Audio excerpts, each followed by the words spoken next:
Hello, everyone, and welcome to another episode of White Point. My name is Harshit, and I'm the Director of Business Alliances at White House. We are a digital agency specializing in SaaS and e-commerce SEO. I've got Stephanie with me today. She's the VP of Marketing at Talent Desk. It's a SaaS platform enabling businesses to organize, pay, and scale their freelance teams, and all from one place. So, a big welcome to you, Stephanie. I'm so happy to have you with me today. Thank you. Thanks for inviting me.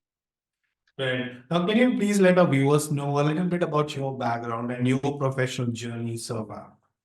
Sure. My background's always been in marketing, from sort of media companies to then the startup world. And the last 4 years, I've been sort of part of the Talent Desk team. And the last 2 years, I've been running marketing for Talent Desk. So yeah, primarily running things around inbound marketing, but most recently getting more involved in outbound marketing as well and sales. So I can talk a little bit about that. I think some of your questions might touch on that as well. Okay, now let's talk Talent Desk. Can you provide an overview of the platform and its freelancer management system? And also, let's talk about the USPs of the platform as well. What sets it apart from the competition out there in the market? Sure. I'll start with the latter, actually, what sets us apart. And I think it's relevant to our brand or founding story. The founding team of Talent Desk is basically the same as peopleperhour.com, which is a freelancer marketplace that's based in the UK, but they're very big across Europe. So effectively, the founding team has been in the freelancer space for the last almost, I would say, 18 years now. And I think that's what kind of sets Talent Desk apart as well, because it was very much started with the freelancer space in mind. We see a lot of solutions in the space that are doing everything. So they're employee payroll, but they're also freelancer focused. Whereas our platform was built for businesses that rely heavily on freelancers. So I think that's what the differentiating factor is. Okay. And in fact, while you're answering this question, I would even love to understand in depth your target ICPs, please. Sure. So exactly based on what I just said, our target audience are basically businesses that fundamentally function because of their external workforce, because of their freelancers and contractors. So typically it's businesses like e-learning companies, again, by the nature of what they do, most of the tutors, educators, content creators, whatever you want to call them, they are basically freelancers. They're independent contractors, they work independently, and they're typically paid by the hour, by the lesson, by the day. Yeah. So that is one core vertical for us. Another one is media companies and agencies. Again, by nature of what they do, they employ a lot of sort of content writers, video editors, content creators, marketers. And I do have to say, with COVID and remote work becoming the norm, there's more and more businesses that have sprung up that are using contractors on a more ad hoc or more flexible basis, because everyone is now based remotely. Companies have realized that they can hire remotely. I think our ICP is expanding, but we do still see fundamentally these businesses that have freelancers at their core having the biggest pain points. So for that reason, they make up our target ICP. Consulting businesses as well, tech companies as well. But I would say the two biggest sort of verticals are e-learning and media companies. And the sort of key decision maker that comes looking for Talent Desk, or that we try to approach, are people in operations, so people ops, talent acquisition people, HR, of course, so people dealing with sort of the onboarding and compliance side of things, but also financial controllers and accounting directors, because again, payment is another thing that we solve for. And what size of business do you mainly market to, or your content is articulated in a way to cater to that audience? We target it to all sizes. So we've got companies that we classify as startups all the way to enterprise clients. What I will say is that the bigger the business, the bigger the problem, and the faster they grow, the bigger the problem. So we do tend to see high growth startups, if you like, or tech companies, and the more enterprise side of businesses definitely being our target audience and having the most sort of admin around freelancer management. Interesting. And you mentioned a very good point. A lot of, in fact, brands that I've seen specifically catering to global audience now have started even hiring local talents across globe, and all possible because of this remote work culture, all of those things happening. So I'm sure, like, and they basically hire on contract basis. So a good fit for you. Okay. Now let's talk about SEO being one of, and you're primarily involved into your SEO operations. I would love to know what strategies have been really helpful in scaling your organic visibility via SEO. And yeah, if you can share some of the winning strategies, please go ahead. Sure. I think for me, the biggest winning strategy of SEO is just writing content that you've got expertise in. So that's always been our strategy. We do, of course, monitor sort of competitor landscape and high volume search terms. We've got an agency that we work with, and of course, we do that side of things. But I will have to say, I think there's no better way of creating content for SEO than just thinking about what your clients would want to learn more about. What are they struggling about? Prospective clients, of course, as well. But so to give you an example, we know that like I mentioned before, we work with a lot of e-learning companies. We know that there are certain pain points that are particular to that industry, or there are certain trends that are particular to that industry. As long as we're in a write good content around those, that is something that we always aim for. And of course, creating guides and downloadable materials, things that can add value to our existing clients, but also our prospective customers, is the best strategy for SEO, in my opinion. That actually makes sense. And in fact, after Google's update, the EAT update, they made it more evident. Although people in the industry knew this, that if you're building an authority within a specific niche, it really helps you scale and better. So I think HubSpot talked long back before this update even came out, having the pillar page clusters around it, all of those stuff. Yeah, it definitely evolves. I would love to understand your approach to generating new content as well. How do you proceed? Like how the ideation happens, and if you're using or leveraging any tools for the purpose, please share those details out. Sure. I can't speak to specific tools because we do have an agency that sort of have their own tools that they bring on board when we do think about what to write about.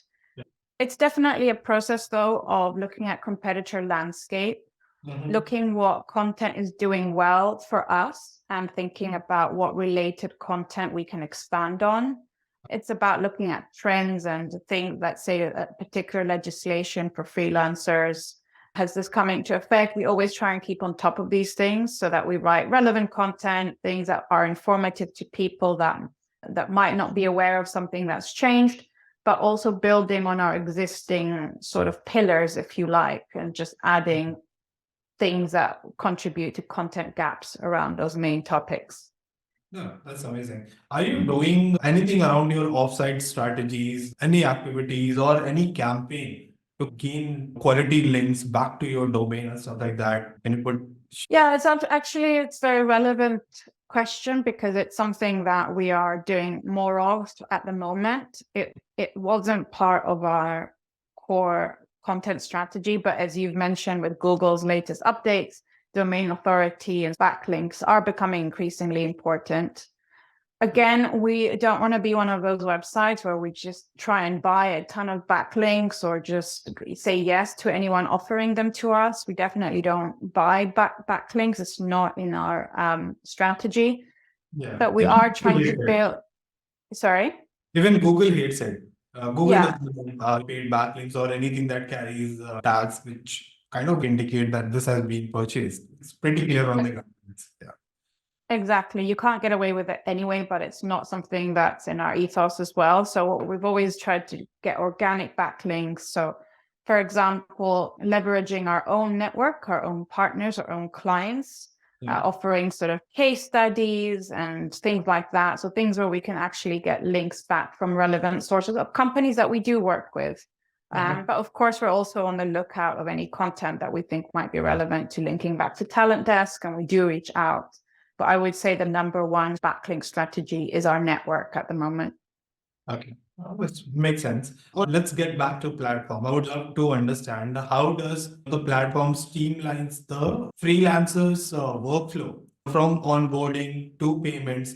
And could you share some specific examples? Because I see very good numbers on your website, 70% less admin, 99% fewer payments, and all those things. Some very promising metrics. So could you please explain that process? Yes, absolutely.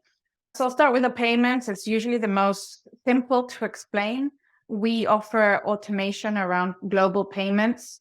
That effectively means that companies get the best rates because we obviously do volume payments. We've got a lot of different payment partners like Wise and Payoneer and PayPal and Revolut. And so we're able to offer the very competitive rates on global payments through that. So companies save a lot of money from that primarily. But the biggest benefit around payments is that it's all automated. So we've got the tools in place through our platform for automated time tracking. So depending on the hourly rate or the daily rate, whatever it is, contractors can basically track their time. That time gets converted into invoices and you can set different level of approval. So that's a different story. But the gist of it is that this automation around time tracking converts work into payments at a click. And then we offer consolidated invoicing. So for businesses that work with, let's say, 100 contractors that invoice once a week, because a lot of businesses want to pay their contractors on a regular basis, that's 400 invoices alone just for those 100 contractors. Now, we work with businesses that have 1,000 contractors and upwards. So you can imagine the level of admin that comes with dealing with all those invoices, from inputting payment details to tracking the payments, making sure it reaches them on time. It's very admin heavy. And so what we do is we automate all of that. So we collect the contractor's payment details and we've got our AML checks and everything in place so that it's a very hassle-free and compliant process. And then the end client receives one consolidated invoice with, of course, all the granularity that they want. So they've got all the information that they can also input into their accounting software. That's all there. But ultimately, it's one invoice and it's one amount to pay to us.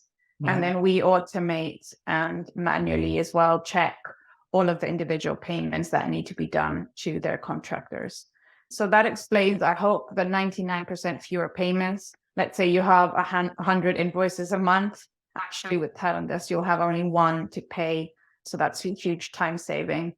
And then the admin stat, of course, is very relevant to payments again, because it relieves businesses of a lot of the admin around payments and particularly finance teams. Yeah. But it also relieves a lot of other stakeholders in that you don't have to do the manual back and forth. What is this cost in relation to? What is this invoice in relation to? It's all staked on the platform. You can download CSVs with your particular project codes and you can import them into your accounting software or your own systems. It accounts for the visibility across teams that can be easily shared, and different people can also be added to, obviously, the projects on the platform and track everything on dashboards. That it streamlines all of that. But that's not the only sort of admin that we take away from the equation, because onboarding contractors, especially for businesses that have a significant number of them, is very admin heavy in a lot of ways from onboarding. So collecting all the right tax forms, all the right information, running compliance and verification tests, creating a database that's searchable of your talent so that you can easily find the right people for work, allocating that work, collaborating and sharing deliverables and tracking milestones. All of that basically from the onboarding stage to the work management side, all through to time tracking and payments and reporting. It's all streamlined on one platform. It does save a lot of admin, it saves a lot of time, but it also saves businesses having different tools, which we all know they're quite costly. Yeah. It saves businesses from having a ton of different tools to do what one platform can effectively do. Yeah. And like I said before, it's been built specifically for businesses with a large number of freelancers. Yeah, it's been years in the making, and we've got a product now that honestly our customers swear by, and they're the ones that are telling us that they're saving upwards of 70% on freelancer related admin and a lot of money as well at the same time. That's brilliant, Ash. And that's a very good strategy as well, product wise, offering all-in-one solution under one platform. So the fact that nowadays, even as I'm seeing tons of SaaS solutions just to manage a company's hundreds of Exactly. solutions to multiple tools out there. Yeah, that's a good USP that you have. Amazing. Okay, let's talk about the other channels apart from SEO that you leverage for your traffic generation, for your brand visibility, for your lead generation, all of those things. Could you please expand on that? Sure, definitely Google AdWords. We run sort of keyword campaigns, as I think any business does.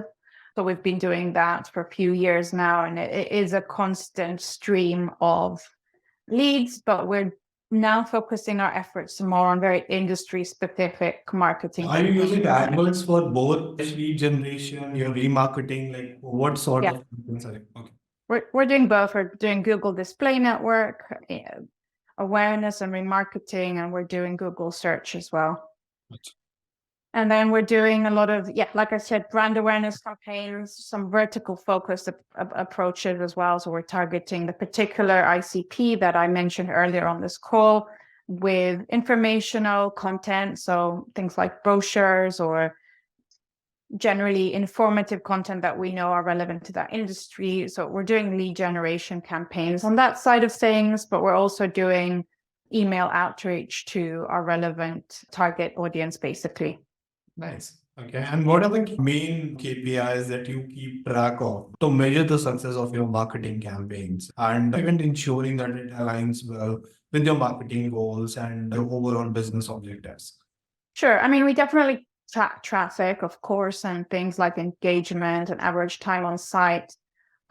Ultimately, if you don't get the conversions, I think those are a little bit irrelevant. So I would say the number one KPI from the marketing side is lead generation. So that includes relevant people downloading your content that you can then nurture and reach out to. But of course, people filling in forms on our website. So direct call to actions like book a demo, book a call. But yeah, we're constantly monitoring and optimizing our campaigns for conversions. But we're also looking at things like, are we reaching the relevant audience with these campaigns? So if we're targeting media companies, are we actually getting traffic from media companies? So there's a lot going on in terms of tracking our KPIs. Okay. And what analytics do you primarily use for this tracking? Sure. We use, of course, our website sits on HubSpot. So we do actually use HubSpot for a lot of our tracking. Yeah. We've got GA4 as well, of course, set up. We do have intent tools. So we actually use a tool called Snitcher. It's a little bit like the Clearbits of the world that shows you what types of companies or what specific companies come to your platform. Obviously, you don't get personal data or anything like that, but you are able to track the companies visiting your website back to their campaigns. So I think, off the top of my head, those are the 3 or 4. And of course, Google Search Console for the organic side. Yeah. Those are the main ones, I'd say. Okay. Anything that you're doing for your, for specific to SEO, for your RAM tracking, stuff like that, is it something that you take care of or your agency that you've hired, manages for you? Yes, I think our agency is using SEMrush specifically to get the insights on SEO. Yeah. Can you share a customer success story where the platform and your marketing effort, played a crucial role in addressing clients' need, and how exactly your marketing team leverages a positive client experience for your brand promotions? Sure. I'd say obviously marketing is the first step in getting a prospect. Obviously, sales team and the customer success team take over from that point onwards, but then ultimately a lot of the relationship then comes back to marketing. So if you do look at our customers page, you'll see that we've got clients that we've had for 4 or 5 years, and they actually give us repeat testimonials, and every time it changes. An example of that is one of our consulting clients that are based in Germany called A-Train. And so they've been with Talentless for a while, and every time we update our customer testimonial with them, they've got something new to share about how Talentless is making their life easier as they grow. So that's always great to hear. Another one is your Monitor International, it's a big sort of market research company. And then we've got e-learning companies like Memrise and Mindvalley, who've also been with us for a while, who've been very kind to give us sort of consistent testimonials, again, about how we're reducing admin and freeing up their time. One particular example, I think maybe to your point about the fewer payments, a good example of the way that we solve for that is through this language app called Memrise, who's a global company. We spoke to them, and it was interesting to hear that their financial controller, so obviously a very senior person, was actually manually sorting out invoices for contractors or freelancers every end of month. So that's expensive time right there. I think he mentioned a stat like 20 hours of his month would go on to literally manually approving payments and inputting payment details. The point being, that's obviously a big cost to the company, and it could have been time better spent on more important things. Not that payments aren't important, but when you've got a tool to automate that and make sure that people are getting paid on time in a much more efficient way, then that definitely is important time freed up. And yeah, we're constantly speaking to our customers. I think it's twofold. We want to speak to our customers to get material, so case studies that we can promote and videos that we promote on LinkedIn and in all our sort of acquisition efforts. But I also think it's very important to speak to our customers from a marketing standpoint, because if you don't understand what the benefit is for your customers, then you can't really sell to new customers. So it's very important for us to have that relationship. And you mentioned that you're actively looking into the outbound efforts as well that your team is making. I would love to understand on those, and what all channels are you leveraging for those outbound efforts, and what's really working, in your favor. Sure. Well, I think every company out there is doing mass volume. The problem is that with AI as well, everybody's doing more and more of it. So it's hard. We've been doing it for years. We've tried many different things, and it's important to keep testing. I think, again, for me, the thing that we've seen work is giving value to people rather than going in straight for a sell. It's very hard to just say, look, this is what we do. Are you interested? Sometimes that works, of course, when you hit the nail on the head, but it takes a bit of a trial and error, and it's probabilistically not going to happen very often that you hit the nail on the head with that message. So what we're trying is to it's a genuine effort to build relationships with our target audience, offering them something, content or guidance or information, and from there on trying to build a relationship, and hopefully that converts into them wanting to use our software. But I think it's less about let's try and book meetings this way, and more about let's generate value, let's make people aware of who we are and what we do, and let's hope that in time they'll convert. So are you doing like cold emails, calling as well? What's the strategy? It's mostly email. Email. It's actually getting tougher, and especially bulk emailers with these new updates coming out. Gmail launched it starting Feb, and Yahoo being both. So are there any specific challenges that, in fact, you as a company are also facing? And if so, like, how did you overcome those? Bad open rates, a lot of messages landing on spam, course. getting blocked, right? So yeah. Of course, I think again, every company is familiar with the pains of mass volume. We've used a ton of different tools in the past. I'm sure you're not leveraging HubSpot because no. We did use HubSpot at some point when we were doing everything in-house and internally before we automated everything. I actually don't remember the name of the tools that we used afterwards, but we used a couple of different sales tools and companies, domain warm-ups, all of that kind of stuff. I'll say that the things that we maybe saw success with 2-3 years ago are not necessarily the things that I think you'd see success in today. And again, it's because things have changed. Before, you used to be able to send huge emails. The more informative, the better, because people were not getting that many emails. So they probably have the capacity to digest it more.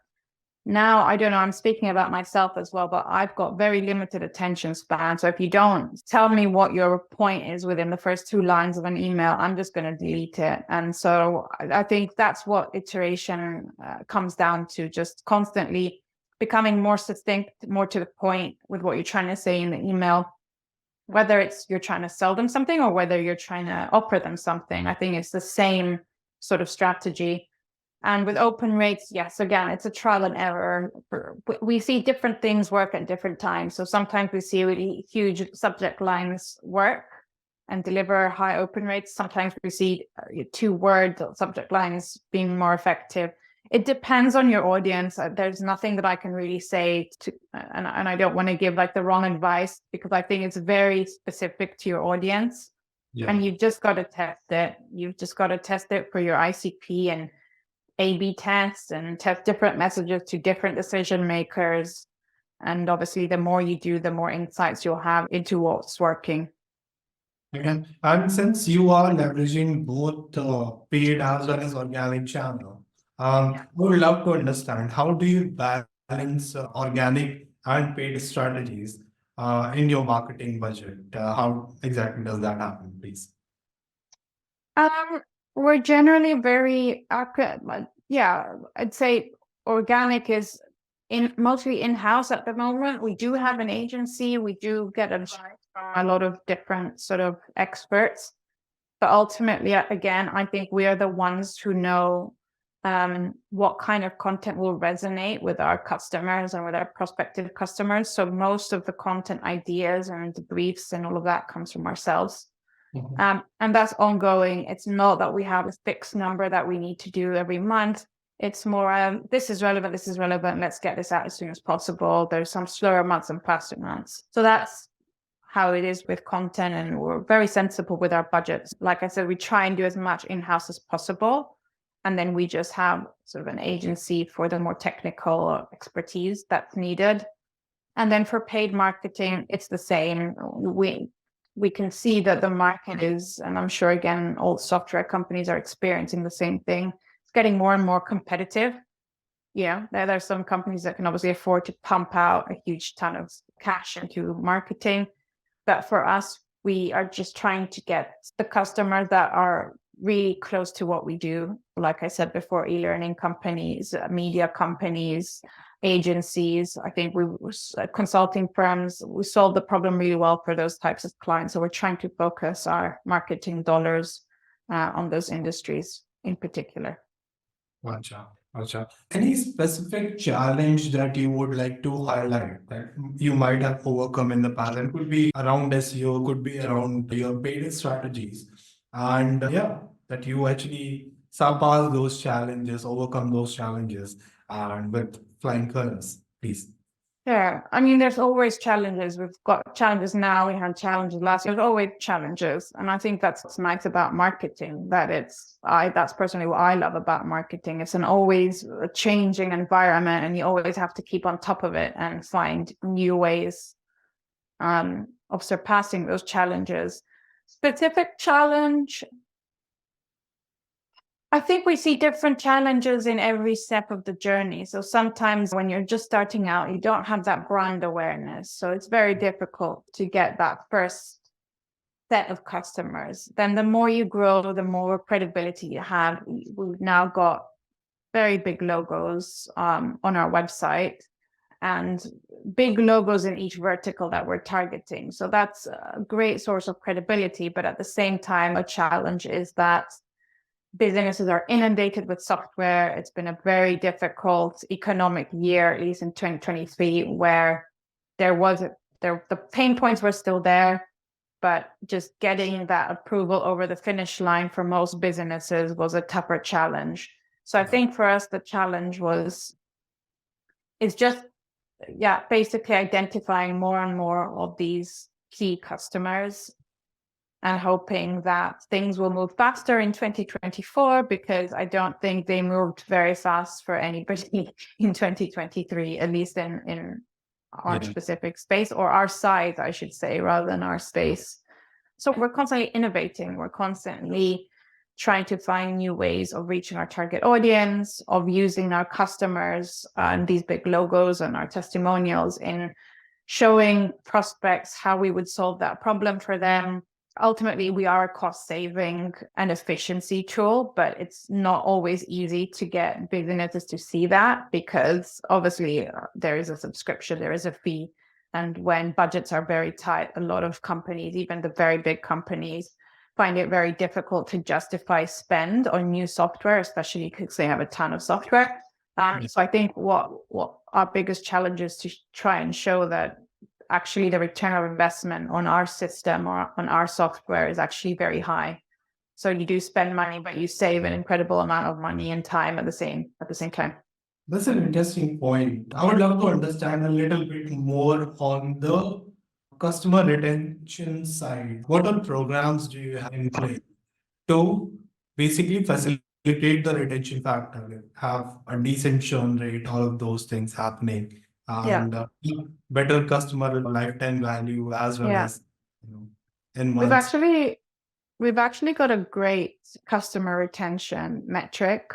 Mhm. And I think it's the nature of the product. We've got to get it straight. We do have a fantastic customer success team. And actually, one of the things our clients always mention, and we've had clients switching over from competition to us as well because of this very thing, they all really value how customer centric we are. And we definitely go out of our way for our customers, and where it's humans being there. There's always problems, right? Humans being there, solving the problem, understanding what more they would want from our software. And we're constantly developing based on our customer needs. So I'd say that's the number one reason why we've seen incredible loyalty from our customers.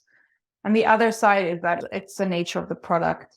Once you've got your team onboarded and everything is in place, you're no longer collecting things on spreadsheets for onboarding and tax forms and payment details and worrying about compliance and verifications. Once everything's in a system, especially if you're constantly growing, that need for the system just becomes bigger and bigger. So you can't imagine your life without it once you've got it there. So I think those two things have been one of the reasons why customer retention and net dollar retention has been great for Talentes. Gotcha. And Stephanie, what's the plan for 2024? What new marketing initiatives or trends you're excited about and trying to incorporate for this? Sure. Yeah. A lot of different, like I said, we're constantly testing new things. We're constantly exploring things. I will say something that's relatively new for Talentes, and I'm excited about it, is the partnerships route. It's not something that we've really focused on before, but I do think, especially because of all the challenges that I mentioned before that are not specific to Talentes, but are specific to everybody, that costs are rising, marketing budgets have remained relatively, for most people, stagnant, but the cost of acquisition is increasing as competition is increasing. All of these challenges, I think, have made businesses on the plus side a little bit to try and find alternative routes to reach their customers. And I think a great way is partnership, right? Because you're not competing against all the software out there, and there's sort of great opportunity for synergy, for cross promotion, for businesses putting each other in front of their existing customer base. I think that's probably the best way to firstly reach your audience, reach a new audience if that's what you want to do, but also get your brand out there to relevant decision makers through a trusted source. So let's say system that they already use and is already providing value is then suggesting Talent Desk as well, for example, as an addition to that.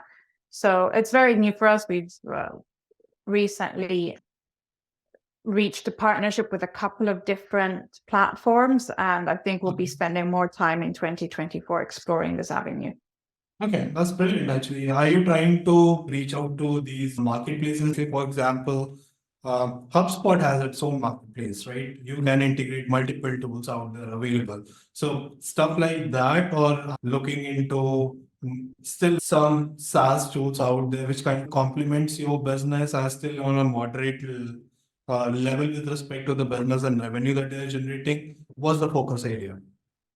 Yeah, exactly. It's less integration focused, although that is also something that we were exploring, but it's more about the second option that you mentioned, basically finding tools that are solving a different problem, but for a similar decision maker.